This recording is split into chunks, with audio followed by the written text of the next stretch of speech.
is probably the most wanted Android phone of the entire year 2012. Samsung has delivered, so without any further ado, let's go ahead and take a look at the full review. So this is Samsung's flagship device worldwide, so it deserves flagship-worthy hardware, and it gets exactly that. On the inside of the United States version, we have a 1.5 GHz Snapdragon S4 dual-core processor and a huge 2 gigs of RAM. There's also a 4G radio inside, and it features expandable storage via microSD, all in a package that's just 8.6 millimeters thin.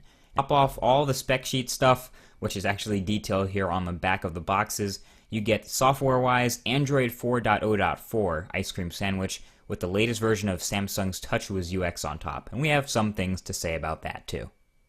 The biggest new feature of them all, literally, is the new display. It's a 4.8-inch HD Super AMOLED display, so 1280 by 720, an absolutely gorgeous display for a phone.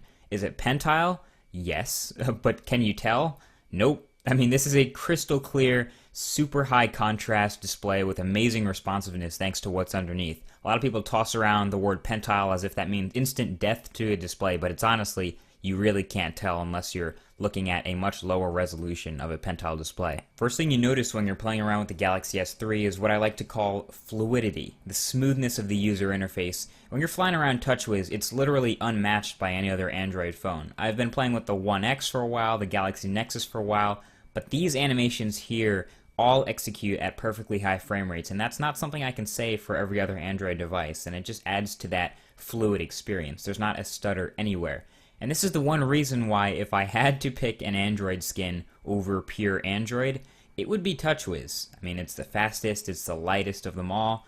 Couple that with the 2 gigs of RAM in the Galaxy S3, and you're looking at a pretty freaking fast device. TouchWiz is also one of the least obtrusive in-your-face Android skins that there are, so the user experience is pretty close to stock Android. There are a few minor changes like the settings menu and that notification battery percentage indicator. Another thing is they replaced the stock calendar widget and app with their own Samsung-themed one, which is very different looking. And there are a few other pre-installed Samsung applications too, and depending on which carrier you go with in the United States, you'll get a few more pre-installed applications.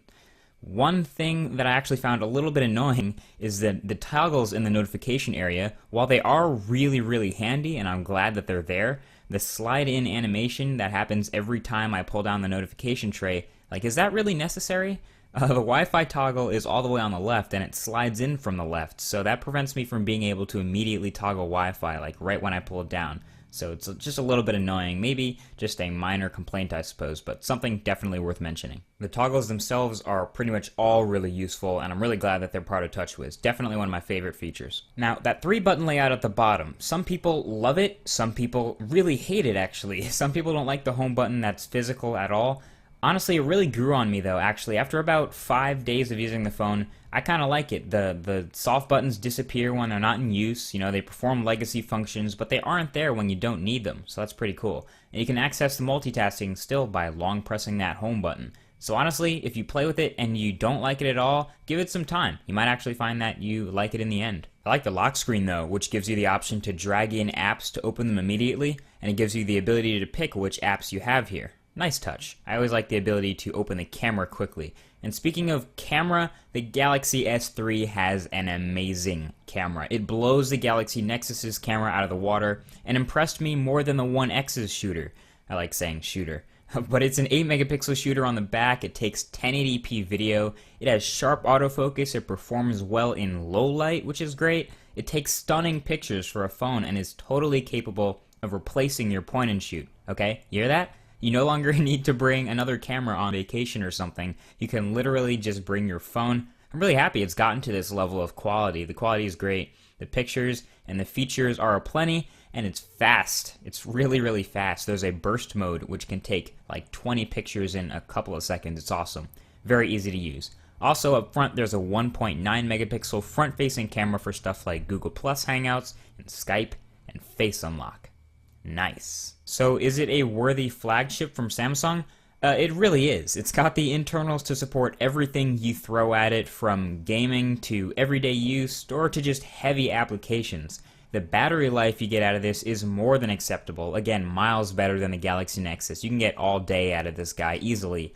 And while the design may not be everyone's favorite, it feels fine in the hand. There's Gorilla Glass 2 on the front.